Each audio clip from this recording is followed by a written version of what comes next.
Então, galera, vamos entrar aqui no mundo bonito, fantástico da botânica. Conteúdo grande, extenso, muita gente reclama. Aqui a gente vai organizar de uma maneira que vai ficar bem mais fácil. A gente está trabalhando classificação, os principais grupos, né? Briófitas, pteridófitas, gimnospermas, angiospermas.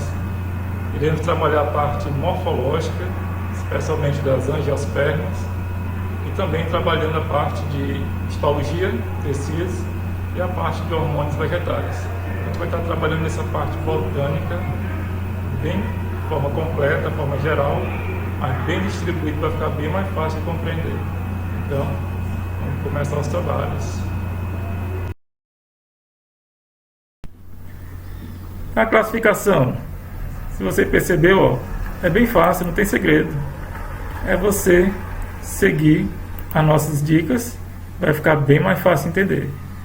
Então, a classificação geral das plantas é basicamente nesses dois grupos: criptógamas e fanerógamas. O que vai diferenciar? Perceba que nas duas tem a terminação gamas, né? Mas perceba a diferençazinha no cripto e no fanero. Esse criptógamas, esse gama se refere à estrutura de reprodução. Já o cripto, você vai lembrar de criptografia, né? Algo que está escondido, algo que é pouco evidente, não é facilmente visível. Então as estruturas de reprodução são pouco visíveis, né? Geralmente se usa microscópio, lupas, para se observar essas estruturas. Quem vai estar nesse grupo de criptógamas, como a gente já falou? Briófitas e pteridófitas. Que conta muito no nosso dia a dia, né? Vai ver que cada grupo tem sua característica. E nas fanerógamas, esse fanero já te dá a ideia de algo que é bem visível. Ou seja, as estruturas de reprodução já serão bem visíveis. Você consegue ver com facilidade essas estruturas de reprodução. Quem vai estar no grupo de fanerógamas? Gimnospermas e angiospermas. Tranquilo? Então, você vai observar a aula sobre cada grupo desse aqui e vai ficar bem mais fácil de você entender. No mais, galera. Então, galera, a gente está trabalhando agora as pteridófitas. O que a gente pode trazer de interessante sobre pteridófitas?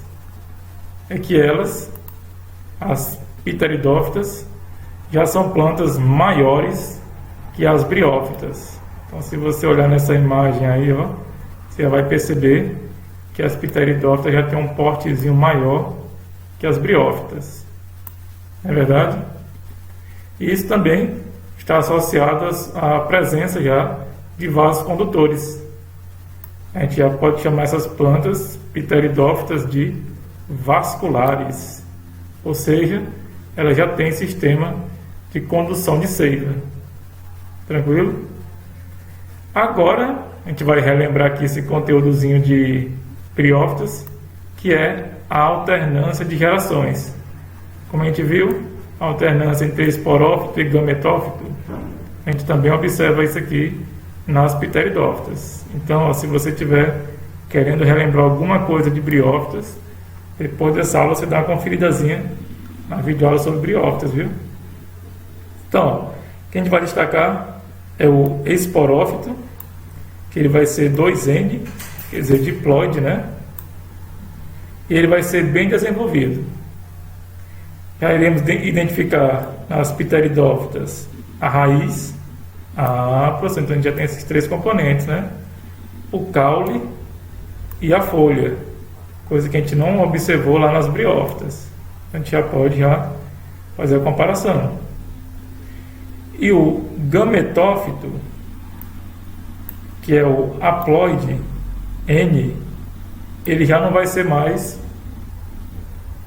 tão duradouro como a gente viu nas briófitas. Ou seja, o gametófito ele já vai ser transitório nas pteridófitas. Então é bom a gente guardar essa informação, viu? Que lá nas pteridófitas o gametófito era mais duradouro que o esporófito. Aqui já está ao contrário.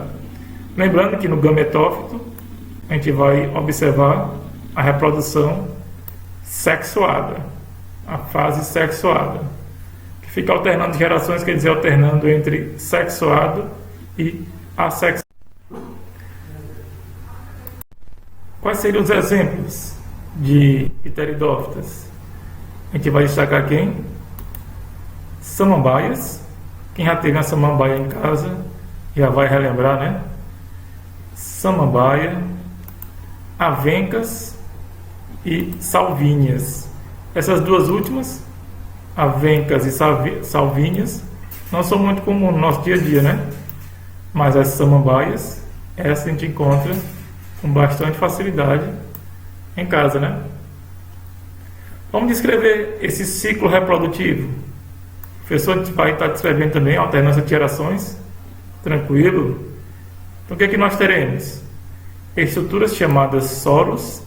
Se você olhar na face inferior da folha de uma samambaia, você vai ver esses pontinhos na parte inferior das folhas, que a gente vai chamar de soros, que vai conter essas estruturas chamadas esporângios. Esporângio, te lembra? Esporo. Então, nesses esporângios se formam os esporos. Esses esporos são N, são haploides. E vai acontecer o quê? Esses esporos que acontece a meiose, e com a meiose a gente vai ter a produção de células N. Então, esses esporos, eles irão originar o prótalo, muitos chamam de prótalo, você que escolhe aí, né? Então esse prótalo, ele será N. Por que ele é N?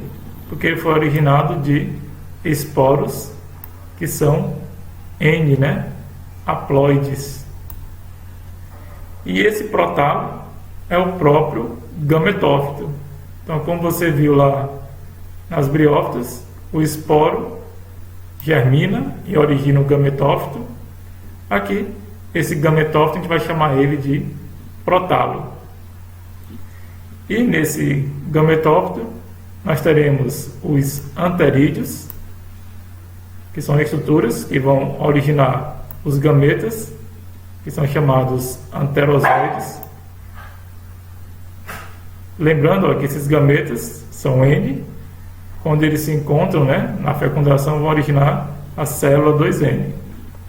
Então, o masculino, aqui no anterídeo, serão formados os anterozoides, e o feminino, que a gente chama de arquegônio, é onde irá se formar a oosfera, que é o gameta feminino. Então, com a fecundação, nós teremos a união desses gametas, masculino e feminino, anterozoides e oosferas. O resultado será o quê? Uma célula 2N. Por que 2N? Porque essa origem de duas células N. Anterozoides N, oosferas N, N mais N, 2N. Então teremos uma célula diploide, que será o zigoto. E esse zigoto vai originar o esporófito. Então, formamos um ciclo. Esporófito produz esporo, que origina gametófito. Gametófito produz gametas, que origina o zigoto, que vai formar o esporófito. Então, nós temos o quê? Alternância, né?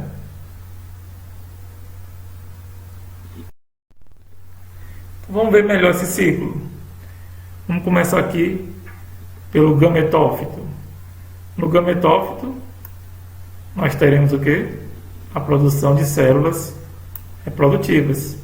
Nós teremos aqui o feminino, o arquegônio, que vai originar o gameta feminino, a oosfera.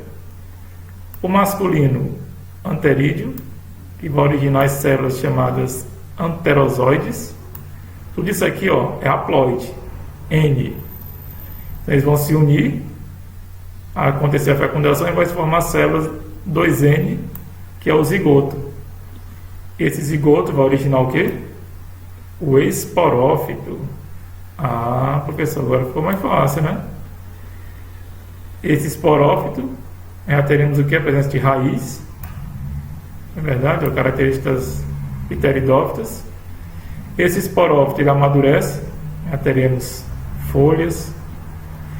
E nessas folhas a gente vai observar esses soros, verdade? O que nós temos nesses soros? Os esporângios, que estão relacionados com a reprodução assexuada. Esses esporângios vão estar repletos de esporos. Esses esporos serão liberados, vão germinar e dar origem ao gametófito. Então fica essa alternância entre gametófito e esporófito, não é verdade? E como nós temos alternância entre fase sexuada e assexuada, nós temos a alternância de gerações, que é também comum aqui nas pteridófitas. A gente agradece a atenção. Essa aula fica bem interessante associada com a aula de briófitas. Lembrando que você pode fazer até quadro comparativo, cladogramas, sobre esses grupos de plantas. Então, galera, aqui no canal Anderson Ciência tem praticamente tudo que você quiser saber sobre biologia, ciências e a parte botânica não fica de fora. No mais, galera, compartilhe esse vídeo, se inscreve no canal, deixa o like e vamos crescer, galera, esse canal, expandir. Valeu!